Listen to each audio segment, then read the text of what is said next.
സമസ്ത ജമീയത്തുൽ ഉലമക്കും അതിൻ്റെ പോഷക സംഘടനകൾക്കൊക്കെ പ്രവർത്തിക്കുക. അതിനെതിരിൽ എപ്പോഴും ഫിത്തനകളൊക്കെ അവിടെ ഉണ്ടായിക്കൊണ്ടേയിരിക്കും. അങ്ങനെയല്ലേ ലോകത്തിൻ്റെ സ്വഭാവം? അങ്ങനെയല്ലേ?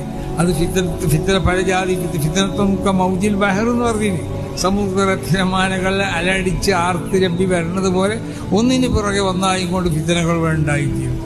ഫിത്തനത്തുൽ അഹ്ലാസ് റസൂൽ സല്ലല്ലാഹു അലൈഹി വസല്ലം തങ്ങൾ പരിചയപ്പെടുത്തി. ഒരു കാലത്തും വിട്ടുവീഴാത്തതായ ഫിത്തനകൾ ഇതൊക്കെ ഇവിടെ ഉണ്ടായിക്കൊണ്ടേയിരിക്കും. അത് സ്വാഭാവികമാണ്. അതുകൊണ്ട് നമുക്കുള്ള ഊർജ്ജം നഷ്ടപ്പെടാൻ പാടില്ല, നമ്മളെ ആവേശം നഷ്ടപ്പെടാൻ പാടില്ല. ശക്തമായ നിലക്ക് സമസ്ത കേരള ജമീയത്തുൽ ഉലമക്ക് വേണ്ടി നമ്മൾ പ്രവർത്തിക്കണം. അതിൻ്റെ പോഷക സംഘടനകൾക്ക് വേണ്ടി പ്രവർത്തിക്കണം.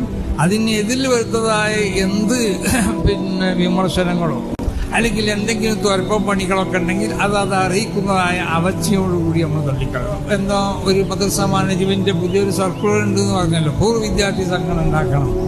ആ പൂർവ്വ വിദ്യാർത്ഥി